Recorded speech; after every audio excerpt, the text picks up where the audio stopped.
The whole thing is edited like schizophrenic. It's like the music cues are weird, and I swear to God, hand up in the air, all the way to the very, very end, I thought it was satire. I thought it wasn't real. Because, the way they were acting, everybody was acting like an infomercial. I am not kidding when I say I thought this thing all the way to the very, very end. And I didn't want to Google it. I was tempted to pull out my phone. I'm like, did this really happen? I thought it was going to be. You probably should have. I thought it was going to be like a Blair Witch Project. Like, this is not real. This is so fucking fake. Like, how the f did you think this was ironic? What? Dude, I know. I can't be alone in this. I can't be alone in this. Revival House Network.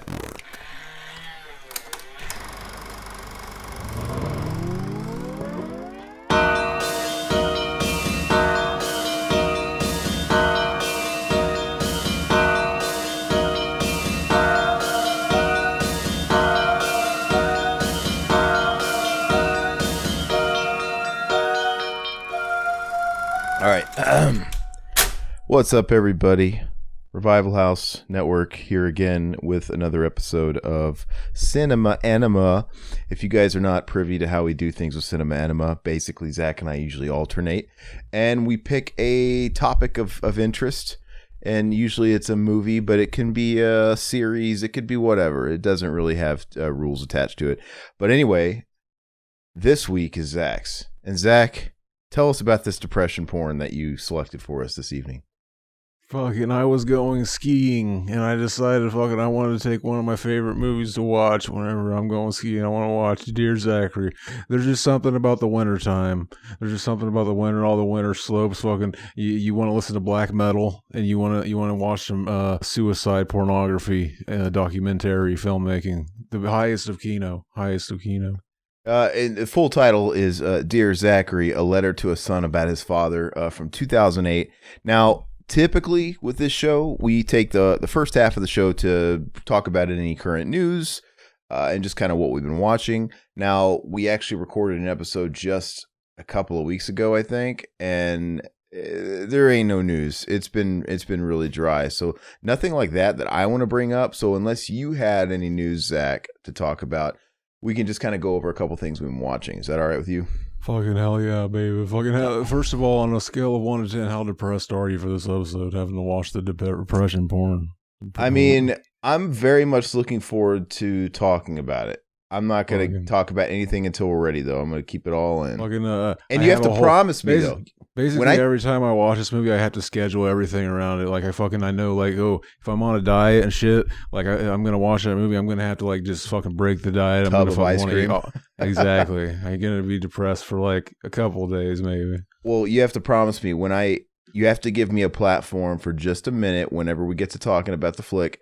And when I kind of give you my opinion, let me give my review on Uninterrupted, because there's a lot to it, and then I'll ping pong it back to you, because I just lot to say. But anyway, let's talk about what we've been watching really quick. Let's pick it up and be positive before we have to fucking bring it all down.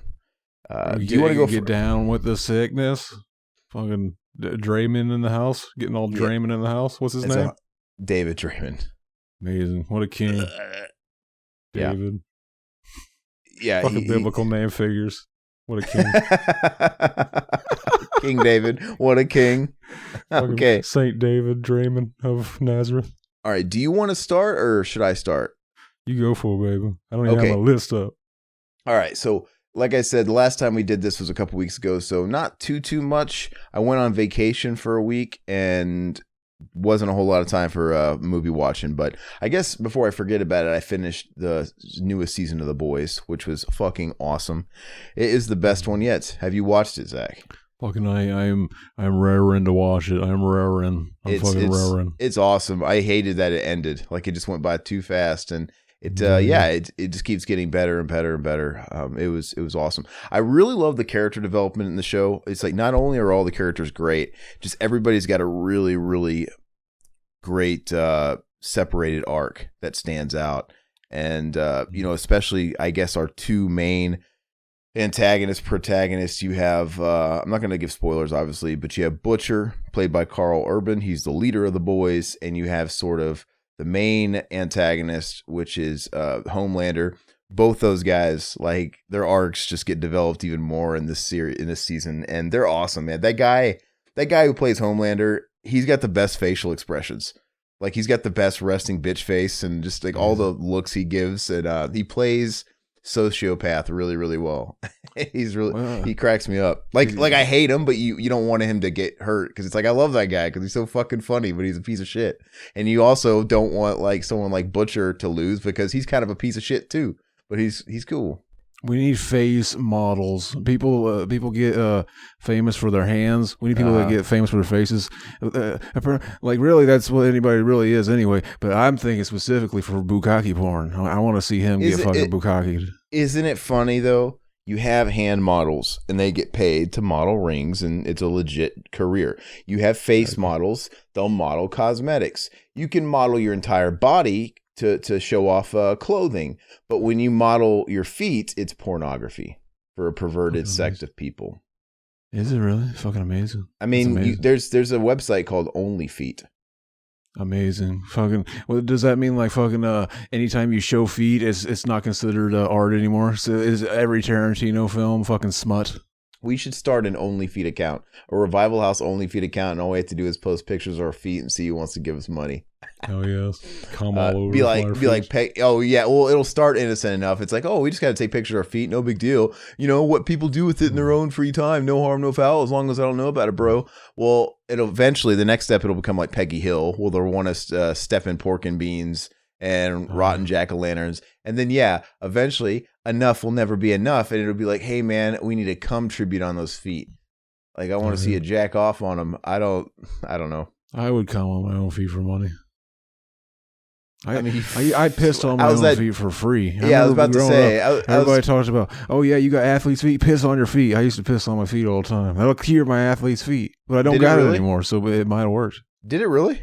Fucking, that's what my cousin used to tell me. Oh, okay. Well, that would have saved me a lot of money back in the day. But you're like, oh, I'll come on my feet for money, as if that's any different than when you do it for free. I mean, do you not? Wasn't that like I remember that being a tentative title to an at the then time upcoming Limp Bizkit track called "Come on My Shoes." I don't know what song it ended up being. It was probably on Hot Dog Flavor Water. But I'm like, what does that mean? Like, he jacks off exclusively standing up with his pants and shoes on around his ankles? Like, who does that? I like to think that was one of those tracks that was just so bad it didn't even make the cut. Like, fucking one of those. Yeah. I like to think that. Come on My Shoes kind of sounds like it might have been like a song like No Sex.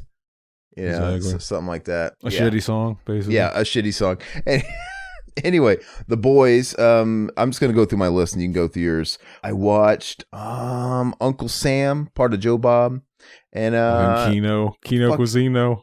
Shit movie. I didn't like it. Fucking such a great film. Oh my god, 10 out of 10. William Lustig hit it out of the fucking park. Guy comes in, makes Maniac, fucking terrific film. Comes in, makes fucking even more serious. And people like to think like fucking Sam, like this is like campy, right? It's like, no, fucking this is like fucking the most Kino shit. That movie is stupid. Yeah, I barely remember anything about it. I love how Riverman loves it. He jumped on a stream and I told him I watched it and he's like, oh, I love that movie. It's great. I don't think so. It reeks of made for TV. That's what it feels like. It feels like a made for USA Network movie. And yeah, so if Maniac is sort of his high bar, which even for me, Maniac, I know some people like Riverman thinks that's like a 10 out of 10. For me, it's like a 7, maybe. But I like Maniac. This movie is just fucking tripe, dude. Everything Joe Bob said, I don't want to just mimic everything he said, but it's all true. All the kills are off screen. They cut away, and it's so fucking stupid. That's why it feels like a TV movie. And then none of it's explained. Like, why did he raise from the dead? Like, what? There was nothing that conjured him. The spirit of America. The spirit of America. And that fruity kid, man, that's blind, that has like a telepathic link to him. Where have I seen that kid before? I don't remember. Oh, you know what? Epstein's Island, probably. We know you go there. We know you've been there. Oh, you know where I've seen him? I want to say he was the kid on the Santa Claus, right? When Charlie is telling his class that he went to the North Pole when Tim Allen came to take your parents to work career day. And then and it was that little red kid that like challenged him. Like, I have to do you mention talk my to head. them? Oh, I have to mention real quick, my head is fucking killing me because I was bawling my eyes out just a couple hours ago watching this movie. oh, you were watching it just now. Okay. Just a couple hours ago. I think I watched it. Did I say I watched it last night or was it night before last? Does that happen to you when you cry? Fucking get a massive headache when you just fucking have a good cry. I now know why you cry, but it is something I can never do. No. So I can tell you're really eager to talk about this flick. Let me go and finish wrapping up the Uncle Sam. That was shit. I'd say it's a 4 out of 10. I watched Jack Reacher when Riverman was over here because we had nothing else to watch, and that was I'm already fucking just chomping at the bit what the idea is for the porno parody of Jack Reacher. Yeah, I think they made a Family Guy joke about that, about Tom Cruise's sexuality and stuff like that. But no, Jack Reacher was just okay. I mean, maybe it was a 6 because it was like a time waster, but it was kind of just tripe. It's like I can't tell any of these movies apart. You have like your Bourne movies, now you have your Jack Reachers, and Tom Cruise already plays the Mission Impossible dude, and it's like the lines are blurring. I was thinking Jack Reacher was that fucking Tom Clancy show with the guy from The Office. Oh, no, that's fuck. They both have generic names.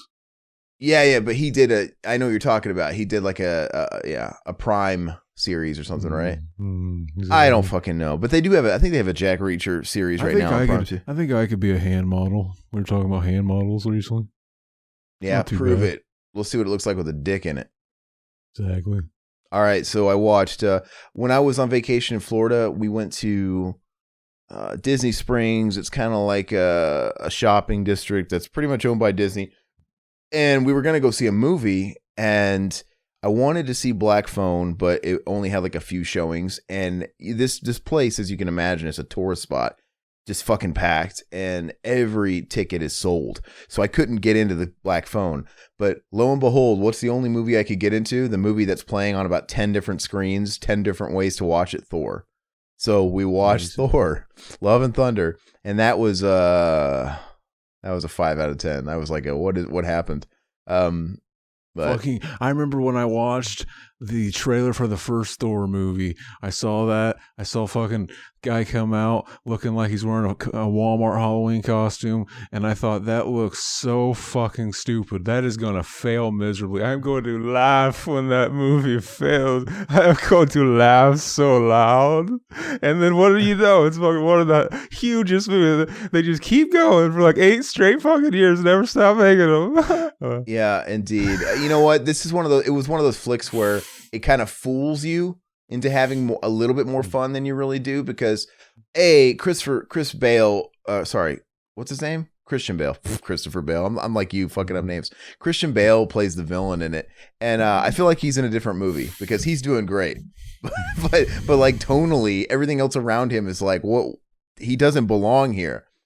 Anyway, they kind of fool you into having more fun than you are, because it's like a giant 2-hour music video. So Taika Waititi, I guess, is a huge fan of rock and 80s metal, and in this particular movie, he decided to just dedicate it to Guns N' Roses. So in this movie, it's like a giant fucking music video where it breaks out into Welcome to the Jungle right at the beginning. You have Paradise City. You have Sweet Child of Mine at a key point in the movie, and then at the end, at the big climax, it's the bridge section of November Rain. Does the fucking band show up and mime like they're playing it? This sounds awesome already. Like, I'm just saying, so when all that stuff is kicking in, it's kind of fun. It's like, oh, this is neat, but you're fooled because it's I like the music, and I like it's like a cool, like, it's really neat.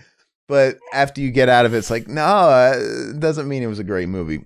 But anyway, we saw that was the thing. While I was on vacation, I watched Father Stew for some reason.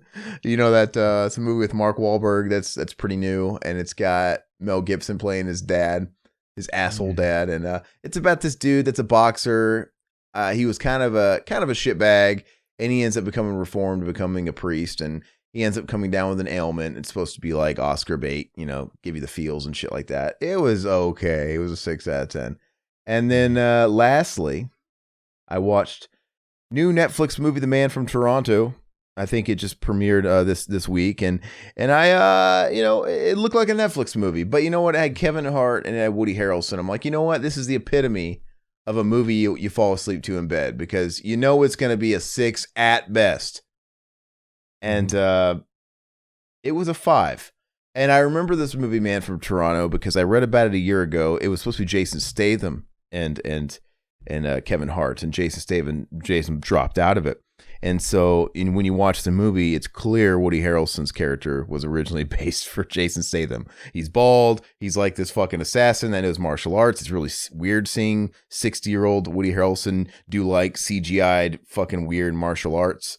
And it was just blah, I'm getting tired of, we live in an era where we don't have movies anymore. We have content.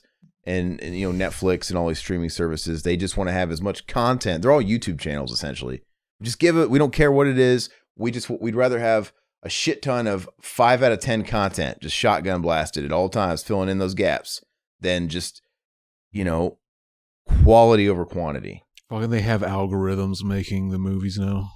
It awesome. Feels like it. It feels like it to a T. But that's all I watched. You can go ahead and talk about what you've seen. Fucking, basically I've watched nothing since the last time we recorded, except I watched, I forgot to mention, I've been going through and watching all the episodes of Are You Afraid of the Dark.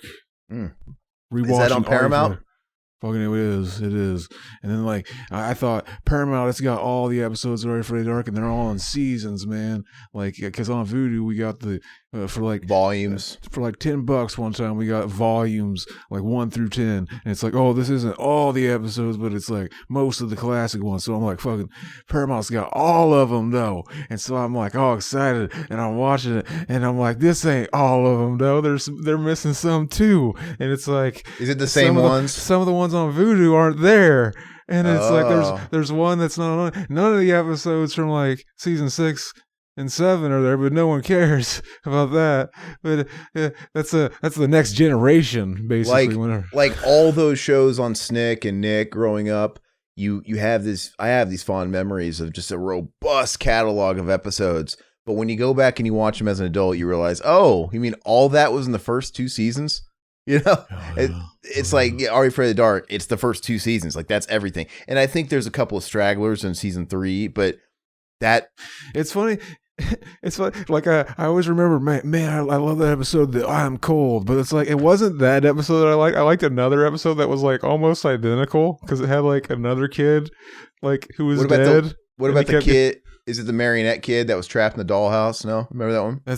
It had a kid he had a bike with him, and it was basically the same exact thing. It just looked like the I'm cold kid, but he had a bike. He I'm hot. I'm really hot. I don't know. But that episode was genius, because it was the whole time he kept seeing his friend who died.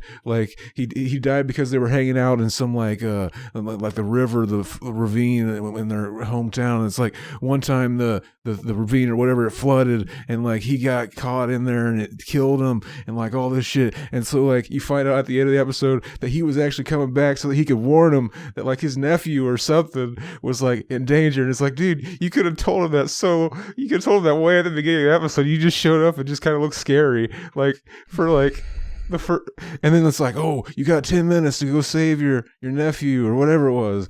And it's they even thought of that, and they tried to write it into the script. They were fucking why didn't you say something before? And he's I've been dead a long time, man. I haven't seen you in a while. I was just as scared to talk to you. It's what? Mac was sending us a screenshot of one of the episodes with Dr. Vank and Nev Campbell, and he's I had no idea she was on this show. And I'm do you even snick, bro? Of course. She was marketed she was on Party of 5 at the time, so they went through a period where they were marketing guest stars. They had Clarissa Explains It All as a guest star. They had Tia and Tamara Mowry on an episode. Had The Nev fucking Campbell. chameleons. They fucking Tia and Tamara. Remember? They fucking basically one of them can turn into a chameleon, and the fucking a chameleon comes in from the well and turns into her, and they look identical. They utilize the twin technology. Fucking early twin technology was invented. Well, then they were on 2 episodes then, because she was on the Quicksilver episode 2. One of them was, right? No, that was the little sister from fucking Fresh Prince of Bel-Air. Oh, you're right. That was Tatiana Ali. Shit, I forgot. Yeah. So Tatiana Ali was on there, and then you had Bobcat Goldthwait, the fucking King Chad. He was on the Sandman. Yeah, Goldthwait. And I love it. The gold of his dick. I was like his dick. And he was in full Bobcat Goldthwait character. I'm the Sandman. You know, that was a classic one. You know, I think about it when you look at a lot. They vary in quality. Like not all of them are great concepts, but a lot of them are solid concepts that could have went either way. Like you could see that maybe some of these could have been a feature script and they could have been adultified, but you know, it's like if you wrote The Tale of Quicksilver and it could have been like an R-rated horror thing, and they're like, no, you know what, we'll buy it from you, but we're going to turn it into this fucking 22-minute kid schlock and we're going to like dumb it down. Did you get hit in the face? What's going on? Yeah, like my eyes, like fucking, they hurt so bad. Because you're crying? Because you're crying? I was, yeah. All right. Well, did you have anything else, or was that it? That's it for me, baby. So we really don't need to take a break, but for the sake of keeping it in line with the rest of the episodes, and you like put a trailer or something, do you want to take a break? Hell yes. All right, let's take a break. Be back in a moment. We're going to talk about Dear Zachary. It's a documentary about Zach.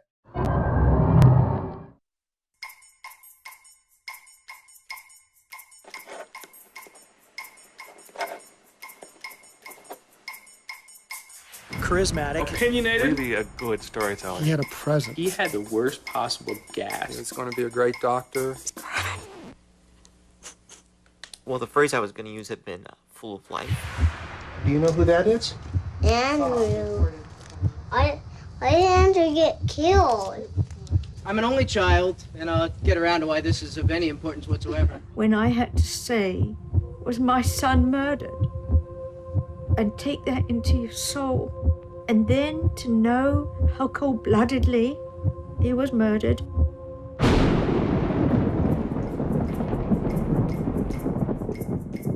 He wanted to break up with her. Oh, she said, that's it then. She was dumped again. Unfortunately, she made it to Canada before they could arrest her. On the afternoon of November 7th, 2001, my sister called to tell me that Dr. Andrew Bagby, my closest friend since the age of 7, had been killed. My name's Kurt, and I'm a filmmaker. Andrew appeared in every movie I made growing up. Jesus Christ, Kurt, what do you want? I mean... No, I just need... I decided to make a movie, to travel far and wide, to interview everyone who ever knew and loved Andrew. Kurt, I just got a call from Mrs. Bagby.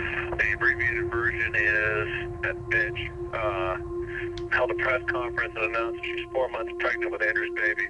They can't prove it until the child's born. If it is true, the Bagbies are going to sue for custody.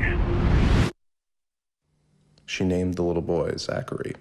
To seek custody of the only grandson they would ever have, Andrew's parents moved to St. John's, Newfoundland, where Shirley Turner was unbelievably allowed to walk free on bail while awaiting extradition. In order to see Zachary, Kate and David were forced to stomach a civil relationship with the woman they knew murdered their only son. I now had a mission. My movie might be one of the only ways Zachary could see and get to know his father. So I pointed the van east toward Newfoundland and set off on a quest to bring a man back to life. Since you've been gone, I've lost my cleverness.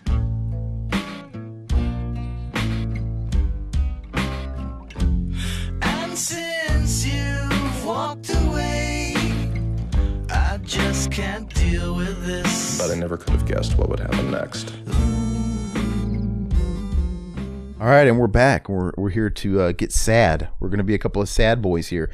I know Zach. He will kind of go over the synopsis, and I would like to go over the synopsis this time, if you don't mind. And I really, I don't know how long we're going to talk about this, because I want to give the synopsis, if that's okay, and then I would like to give you my opinion uninterrupted, because it is, like I said, first time I've ever watched it. Sounds like you've watched it a lot. Fucking, you can't watch this movie a lot. It'll fuck you up. This All movie right. will fuck you up. You can't watch this movie a lot. So I watched this movie basically, 3 times in my life. the documentary called Dear Zachary, you know, a letter to a son about his father. It starts off as a childhood best friend of another guy. It's a letter to his newborn son, because his friend and the kid's father basically got murdered, right? He ended up getting involved with this one crazy ass older bitch, right? They made it seem like, oh, this guy, he was everybody's best friend. He could always make you laugh. He'd shoot his fingernails. Oh, all this great stuff. And he's got these wonderful parents, right? That is sort of a surrogate mom and dad to all the neighborhood kids that would come over, and they would grow up and make movies together. It's very fitting that the guy did this documentary, because he was the aspiring director when they were kids, and they show you a lot of that footage and shit of them being in movies and stuff like that. Anyway, fast forward, he meets this crazy bitch, and it's obviously a very toxic relationship, and he shows up dead one day, right? He's shot like 5 fucking times, like in the face, in the ass, everywhere. Anyway, he's murdered, and she essentially, did she eventually she went to jail, right? They eventually convicted her. Like basically, she was from like Canada, and like there's this thing, and like basically a bunch of like things in Canada, like she this was like a classic story of just fucking this the evil system bitch failing and the system that, like, failing. Slipped through every crack possible, like every crack that's there, just because it's made to like protect, like, you know, like poor, like basically it's a law that like, oh, if you sue, like if somebody from America or something wants to sue like somebody that lives in Canada, like you have to, like they don't have to pay. It's like it's weird. It's fucking. And while the son was dead, she got Mm. to keep walking the streets, because there was, like you said, all these little cracks she kept falling through, and what they painted it as, oh, well, she's not crazy, and the person that she hurt was that person's dead, so she's not a threat anymore because she killed the person she wanted to kill. That's the way they were describing. It's basically like their public attorneys there are like fucking some of the best lawyers we have here, like fucking Epstein type level shit. They're like fucking like they're like Saul Goodman, like they're good at fucking like, oh no, we're gonna come back in like 2 months. We're gonna reschedule. We're gonna do like a rehearing, because like fucking basically they keep making the point that basically she was able to not be in jail very long, and she got bailed out and stuff. And they were like fucking like, oh, but what about you know, her son and well, we're jumping the gun. The crux is she was pregnant. Ooh. Yeah, and so that's like all of a sudden now, if there was no baby in the picture, if you were, what is the guy's name who got killed? I keep thinking Zachary the kid. What's the dad's name? It's escaping me. Yeah, it's like, I mean, anyway, him. If there was no kid involved with this, you would be like, burn, bitch. Like, you would want to see her get the chair. And if she did skirt the law, you would just have to move on with your life. I don't know what you'd have to do. You'd have to just fucking move, just wash it all clean, because there's no other threads loose with this story. It's over. But she has a baby.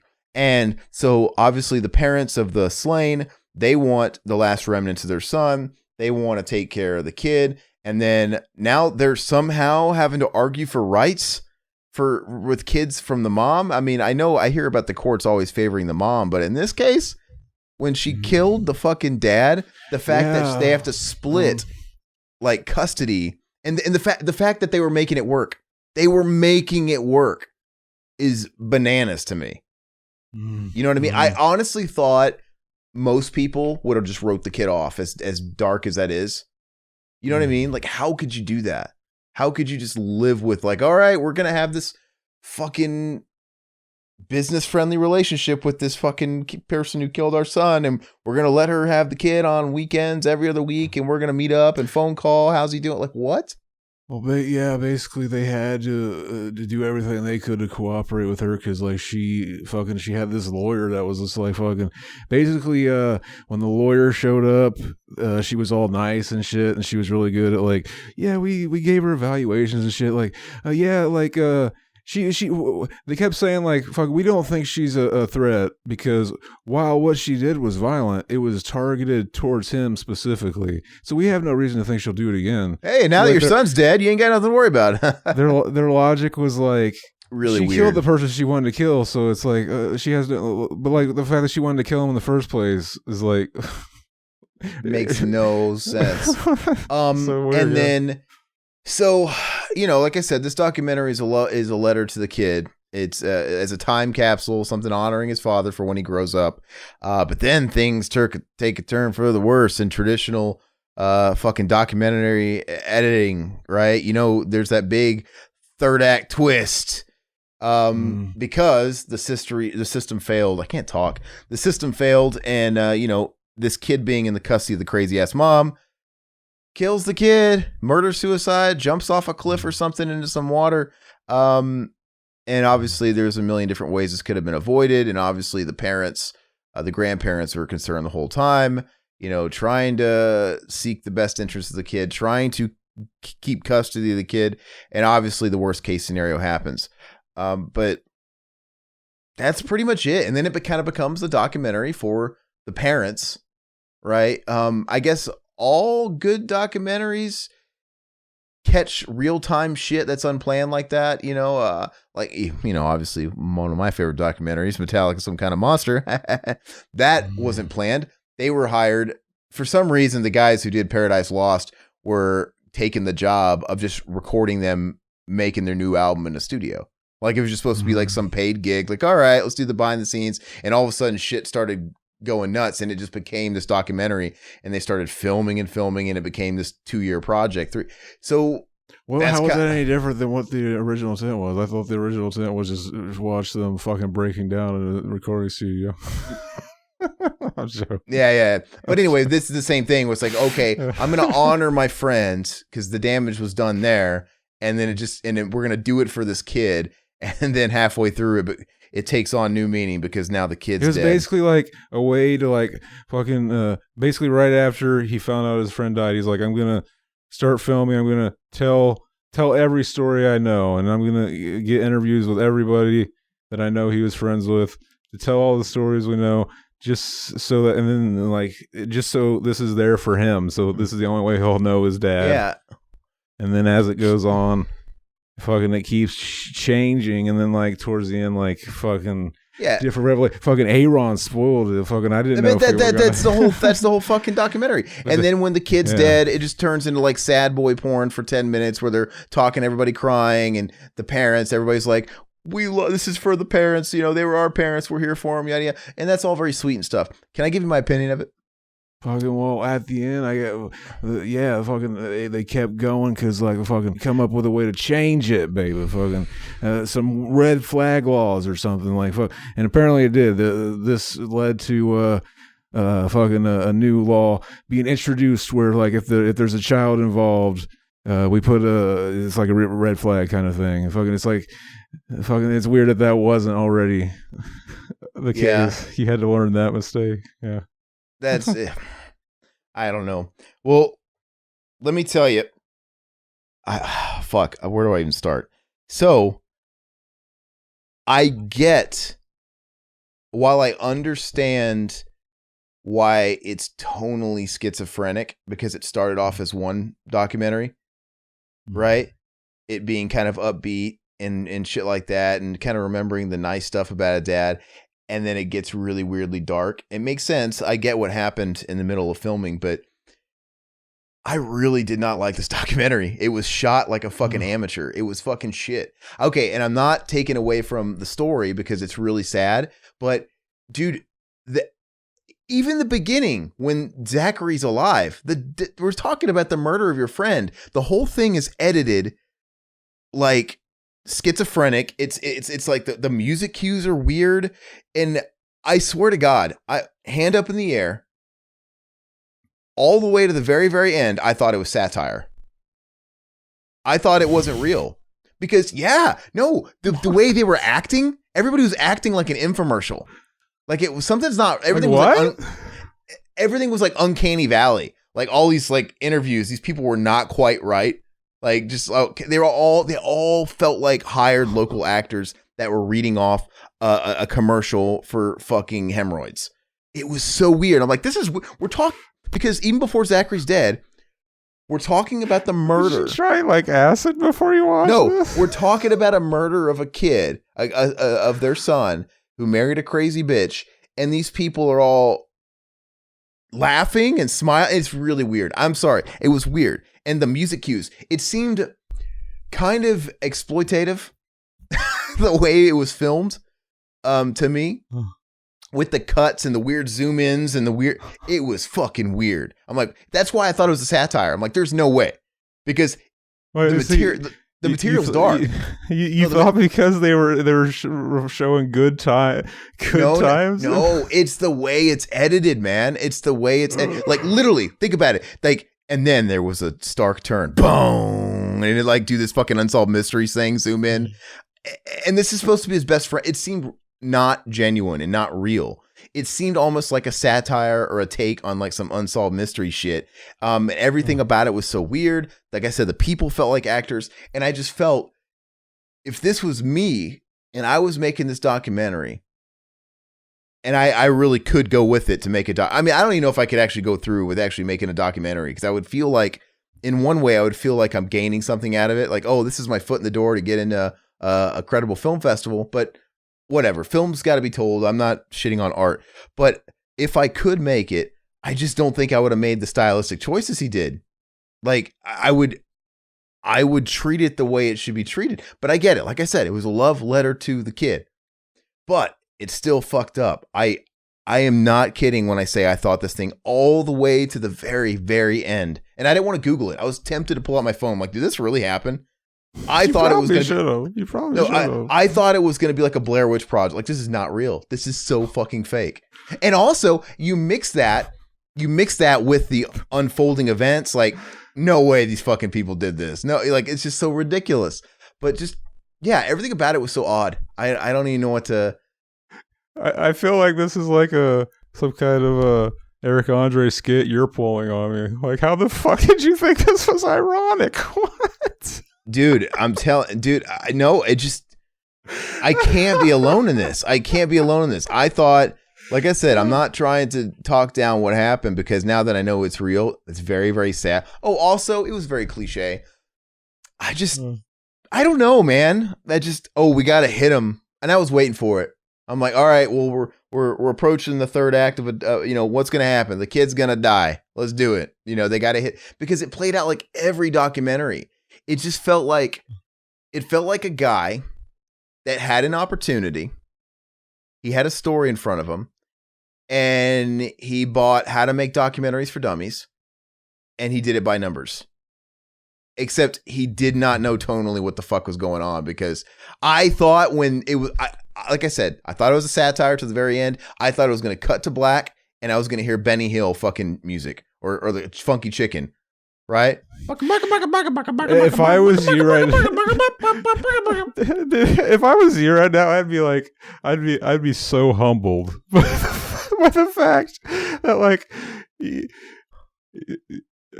this could be a cancelable offense. You saying, like, you're making a joke out of this movie.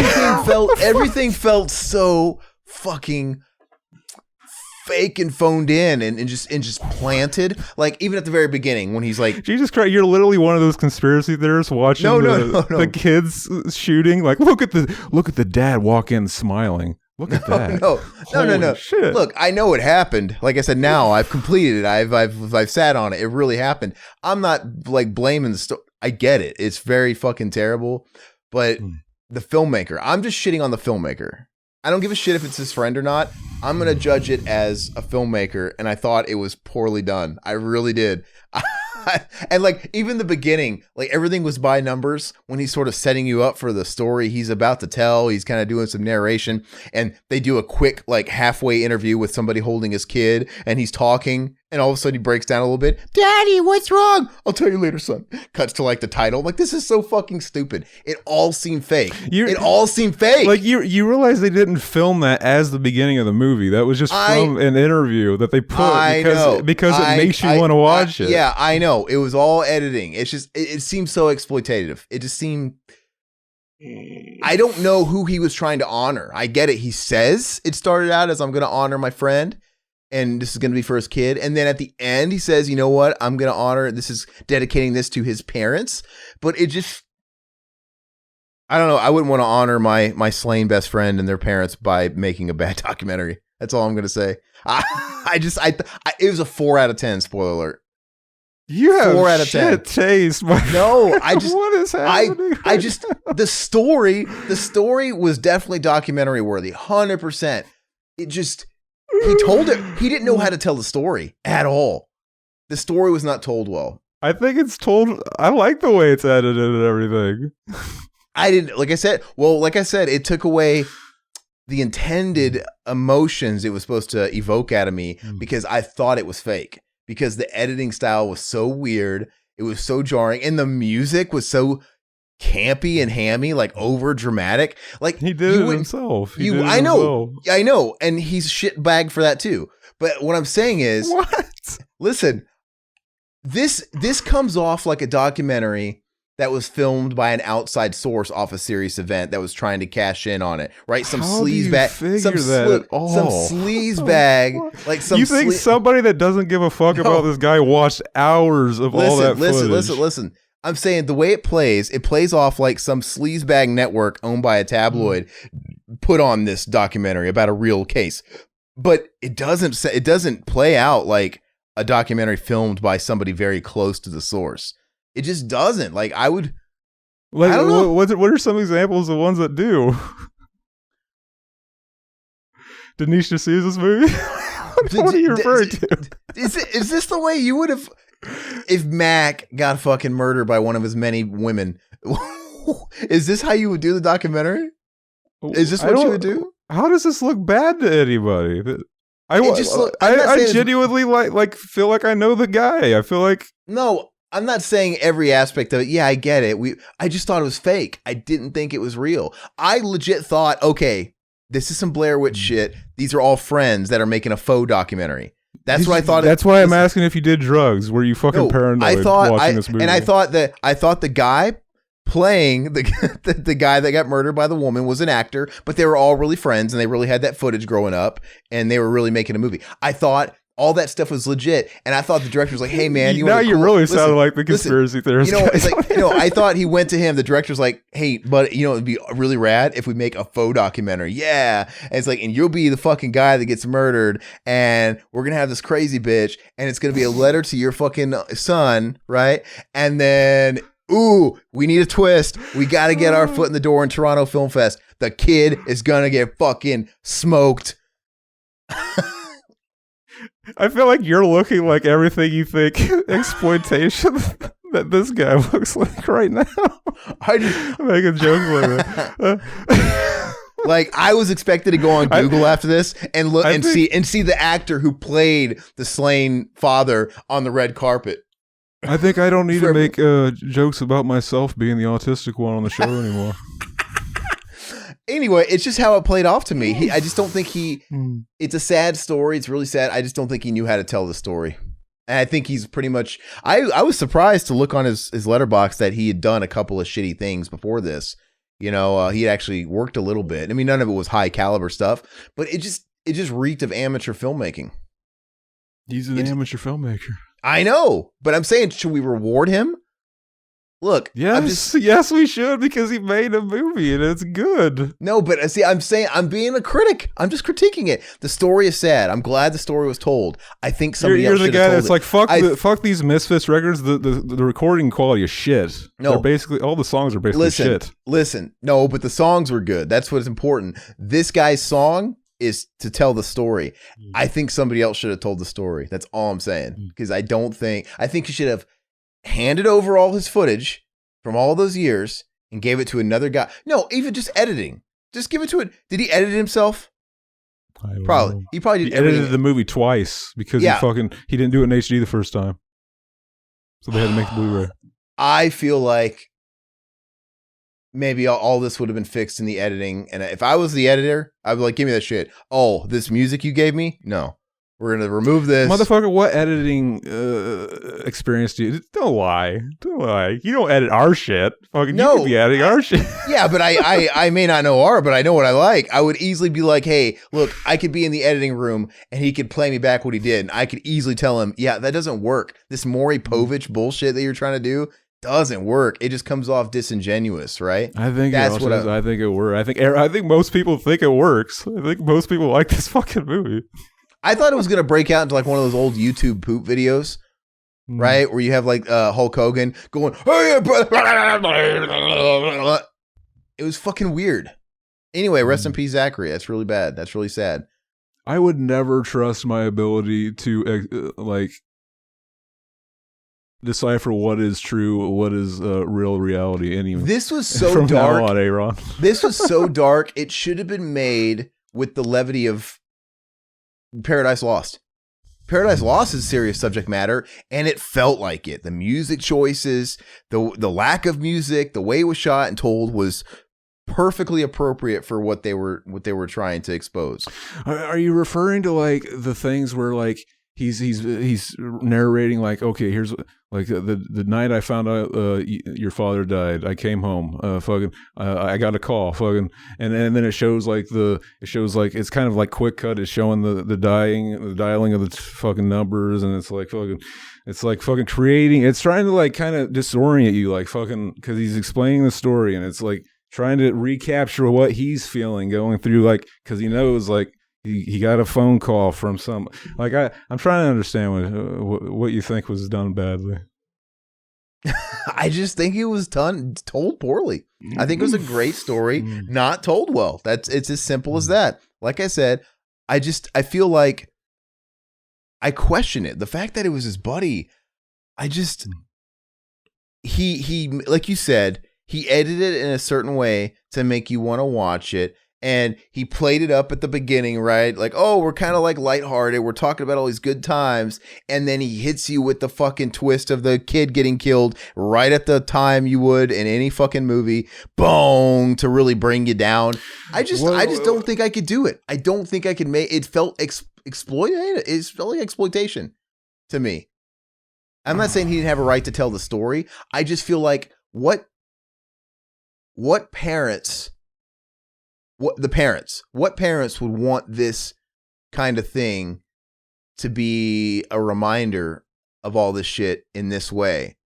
It just didn't feel like it was classily told. Anybody who wanted to create a law to change this from happening to anybody else. Did the law happen as a result of the documentary, or was it before? It did.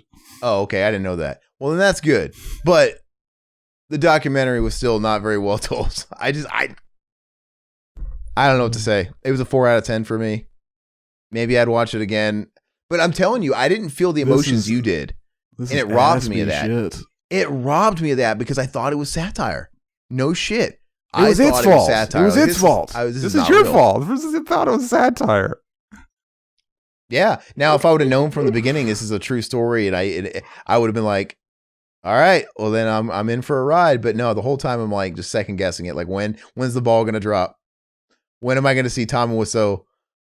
You know, when's Greg Sestero going to come playing like the best? You didn't think for a second, maybe I should find out so that I'm not spending the whole time. I didn't want to spoil it. But you sound like Alex Jones over here. I was kind of invested. I'm like, you know what? No, I don't want to spoil it. I want to see how this plays out because because if I didn't spoil it, if it turned out that it really was a satire, I could have been like, oh, I knew it from the first 2 minutes. Because I thought you were trolling me. I thought you were trolling. And because it came from you, too. And you're kind of a blackheart motherfucker. And I'm like, okay. I feel like, okay, there's something about this. He's trolling me because it felt like a troll. Everything about it felt like satire, uncanny valley shit. And then I just knew it was going to be revealed at the end that it was just fucking fake. And like, I just felt like a Zach move. I don't know what to say. You fell into my plan. The ultimate fucking troll would be you thinking I was going to troll you so that you look like a fucking heartless bastard when we're talking about Dear Zachary. He thought I was. I haven't said anything. Five-head shit. I haven't said anything heartly about Zachary or his dad. It was fucking terrible. All I've said is I thought the filmmaking was poor. That's all I said. And no disrespect against him either, but just thought it was a poorly made documentary with great subject matter. Fucking, I can't imagine, what is a documentary you like? I have to see this. Go ahead. Go ahead. Just let that segue into telling about what you feel about it, how you rate the movie, and just, you bought it, so you love it. Fucking, this movie, fucking, it's the ultimate, fucking, you should take it as, don't listen to this fucking, cringe lord. Don't fucking take this as a fucking, this is exactly what you should do. If you ever start a project, and you ever get to a point where it's like, it doesn't even make fucking sense to continue this. Fucking doesn't even make sense. It's like, it can still go on. Bro, it can in a nutshell, they should retitle this movie to Dear Aaron, because I'm the one who really suffered here. I'm just joking. Amazing. It wasn't that bad. Like, it was a 4 out of 10. I'm just saying it was disappointing that the subject matter was so heavy that it wasn't made better. Like, I just think he should have pulled me in from the beginning. It's your fault as a filmmaker if I think your shit's a comedy. I don't know what to say. This is like, like you're literally saying, like, you literally sound like fucking Alex Jones, like watching, saying like, these are crisis actors, bro. They seem like they're acting. Look at the way he's crying. Like, Jesus Christ. I blame the filmmaker. I blame the way he held the camera, that it made it look like they weren't really sad there. The way he fucking, I don't know. That's weird. Continue. Shit. I didn't mean to interrupt you. Keep going. Fucking, you keep the projects going, baby. Fucking, you start creating something. You're making a movie or something. You're making a song, and then like fucking whatever it is, baby. I remember I had a riff for a long time that it was called Dad's Riff, because I had it saved on my phone, and like I had it recorded for the longest time. Didn't know what to do. It made it to a song. It's like fucking just all this shit, baby. Fucking things can change, and then you just keep it going, and you still put it out, and then it's like fucking, some of it has to change, but like fucking, look, he wanted to just make a movie that only his friend's kid was gonna see, and then fucking his friend's kid died while he was making it. And he was, was another. It really, so from the beginning, before Zachary got killed, was it intentionally supposed to be just for him? It wasn't going to be a documentary that he was going to shop around. That wasn't until after the kid got killed and it became something bigger, right? He said that in the documentary. Oh, okay. He said the only point he wanted to make this was just, he wanted to basically make a visual photo album for Zachary. And then Zachary died. I don't know, man. Like I said, respect to the deceased, and the whole story is dark and terrible and a travesty, but I'm just telling you, it didn't hit me. I thought the filmmaking was not good. I just thought I thought it could have been told better. But you know what? Zachary didn't deserve it. He was a cute kid. Fucking and hitting you with the feels. Like, she called me up and she just said, this kid is too happy. He's just too happy. Right before they hit you with the fucking, I mean, like, that's sad. Would you prefer they never, like, we can't have her mention that scene where she said he was too happy. We realized she said that back, like, while he was still alive. So we can't put that in, because later on he died. They might think we were being, they might think we were being dramatization. They might think we were being dramatization. The dramatization makes sense if the goal was to maybe get what happened, right, with the laws and all that stuff. But I'm not convinced that was the goal. I don't know. I think he's a filmmaker, and I think he took a bad situation and he made a documentary out of it. It fell into his lap, and he's like, I might as well tell the story. You really should have looked up shit about this. This movie sat on the shelf for years because he didn't know if he should finish it. He's like, what's the fucking point? He went on, he did other projects, and then eventually, whenever the grandparents were putting out a book that he was writing about it, he was like, obviously, if we're ever going to be able to change the fucking law, like, I got to get this out while the book comes out. So yeah, that kind of context would have been okay. That would have been better. But who gets that context if you go to the local People that independent watch theater? the movie and pay attention to it. No, We're come thinking on. that they were just acting. I He thought said that. that at the ending. He said that at the fucking. At first, I thought this was gonna be just a movie for you, but I realized it was a movie for them, and like I fucking bawled my eyes out at that scene. At the very end, yeah. I don't know, man. I'm not disrespecting anybody. I'm just telling you how I felt on a first watch, and for me, it was a 4 out of 10. I thought the way it was edited and put together was taking me out of it, and I found That's just myself a stylistic choice, though. I don't know why you would think that. I found myself bored, and I'm like, this story should be told differently because it's just it's a harrowing story. Like, I'm not taking away from what happened at all. I just got to put that out there. I'm not. It was terrible. And once I have the complete picture, obviously after the fact, it doesn't sit well. It's terrible. I just think he didn't tell it effectively for me. Obviously, I'm in the minority because Zach and a bunch of people fucking love it, I guess. I don't know. But. Fucking, exactly. Fucking all you people in the comments, you be nice to him. You be nice to him. Don't cancel him over this. Well, what did he's you fucking give? autistic. He's autistic. Like, he's got an excuse. What did you, what did you give it? What do you give it? Fucking, at least a 9 out of 10. At least a 9 out of 10.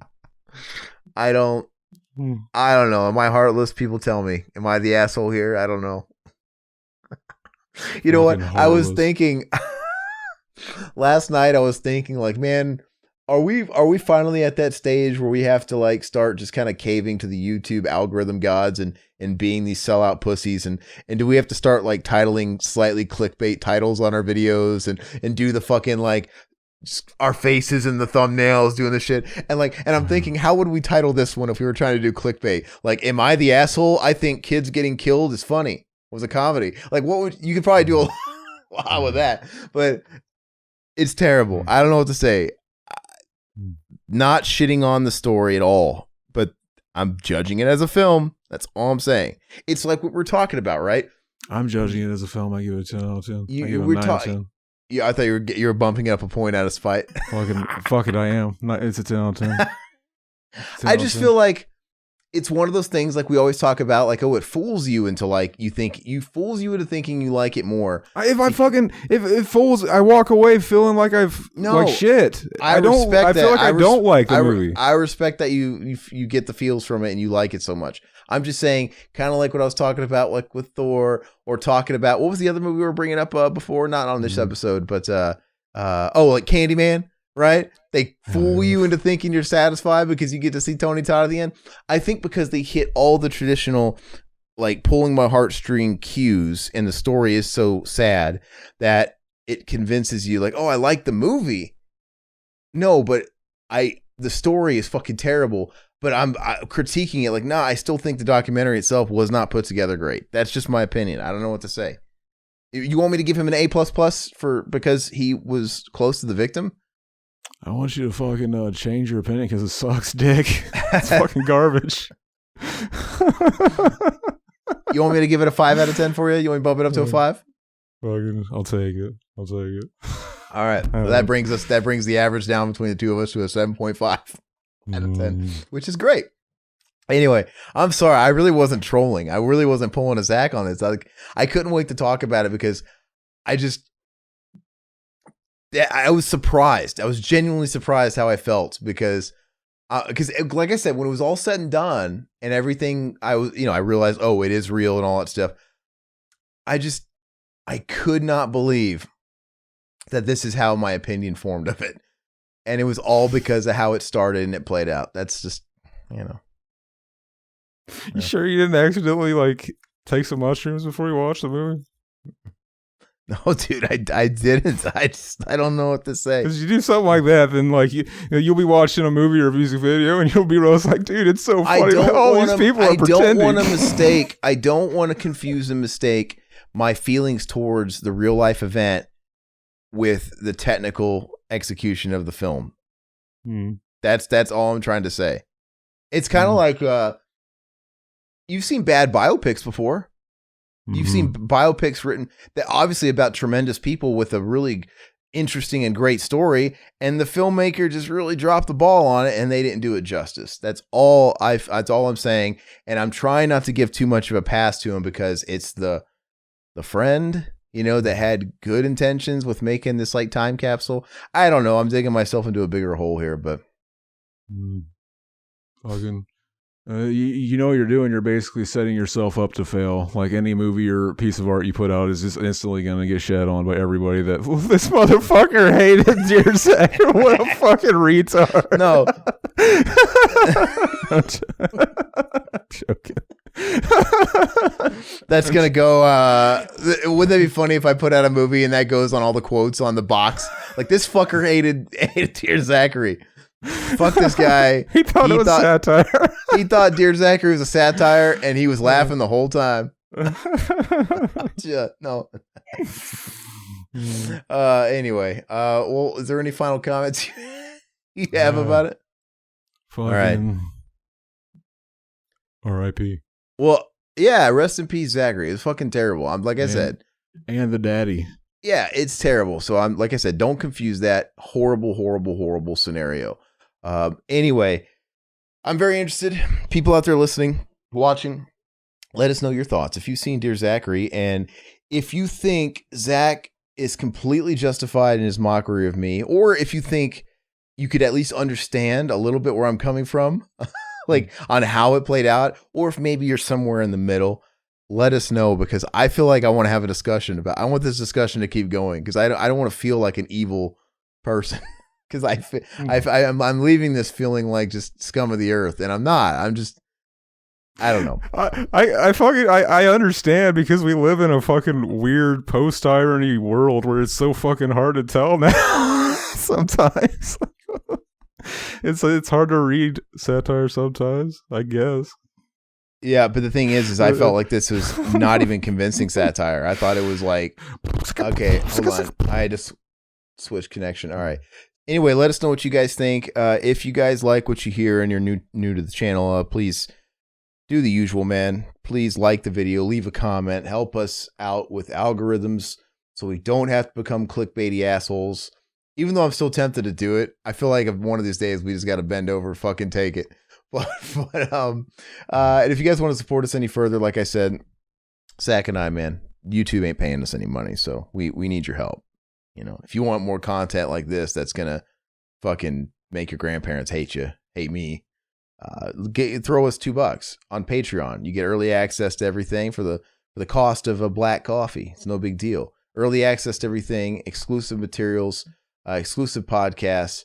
It's a grand old time. And also, if you guys are listening to us on free podcast feeds, we're on all of them. Please also go the extra mile, and if you like it, leave us a 5-star rating, a review, all that good shit.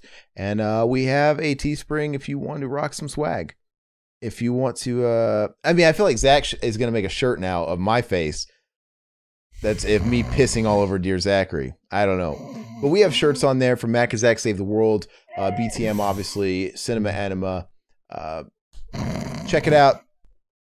Zach's, what is going on? I can't believe you've never even heard of this documentary. Like, fucking, this is widely known. The only time I'd ever heard about it is when you brought it up the first time, because you brought this up in the past. This isn't the first time you brought it up. Yeah, I think so. And it's been out for a while. I know. Where have I been? I don't know. This guy doesn't even keno. Look at him. He's doing slant face. Cancel Zach, not me. My fucking eyes are killing me. My eyes are killing me. All right, my cheekbones are killing me from all the laughing. I'm just kidding. I'm playing. All right, guys. Catch you on the next one. Next time will be my choice too. All right, bye. Bye puppets.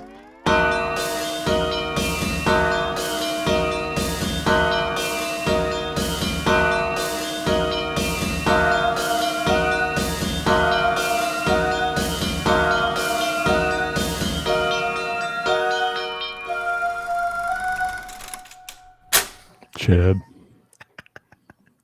I mean, I wasn't hamming it up. I mean, that's legit how I felt, and I feel bad about it. But I'm like, what the fuck? I'm like, this guy's trying to like do a satire where it's part America's Funniest Home Videos and it's part. What the fuck was funny about this? It was just disjointed too. I felt the pacing was really weird, and it was just all over the place. I don't know. I didn't know where they wanted my emotions to be directed at. I also was thinking, man, there's no way a guy like this in real life is really going to be trying to bone this fucking 50-year-old trailer trash from Des Moines, Council Bluffs. That's like 15-minute drive for Riverman and I grew up. How did he meet this chick in Council Bluffs? Look, from what they were saying, he was just like really depressed and shit because he flunked out of school the first time and like he lost his one girlfriend he was engaged. Like, I feel like explaining it should just be making you feel like even bigger piece of shit. Jesus.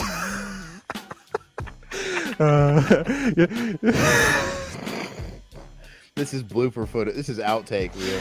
Oh man.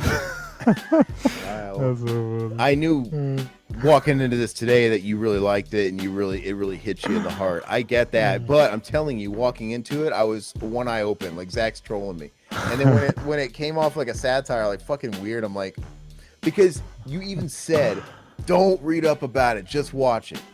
Oh no. You said it. You're telling me like, oh, you should have read up on it. You're the one that told me don't read up about it, just watch it, baby. So I did. I thought literally in the last scene when they're like talking to the parent, I thought they were gonna break character and be like, yeah, Zachary's not really dead. Here he is. You know, like, and there's a camera over there. There's a camera. This is all a joke. No, this is like fucking Tom Green shows up. Why'd you think this is like some post-ironic humor documentary? Because that sounds like something someone would do. Like, oh my god, let's make a satirical, dark fucking documentary. It sounds like something I would do, not anybody real. But I mean, like, and everything about it seems so like, oh, a murder, suicide, mother, daughter. Everything about it so torture, sad boy porn. It's like, because oh, man, it happens in real life. I know it does, but it seems like it almost was just too perfect of a storm. Where it's like, oh, I can see how this would be satire, and honestly, I can see how a certain type of filmmaker that's fucked up would be like, hey, let's trick people, like kind of like Blair Witch. Let's trick people into being scared, like this really happened. Okay, this one, let's trick people into feeling these emotions for this kid. I mean, that's dark. That's what I was prepared for at a point. But I thought that's where I was gonna go. What can I say? But anyway, I feel like all this is good, man. You should have this as B-roll at the end. Chad. Bible house. Chinese. No. That sounds like fire. Like this country used to.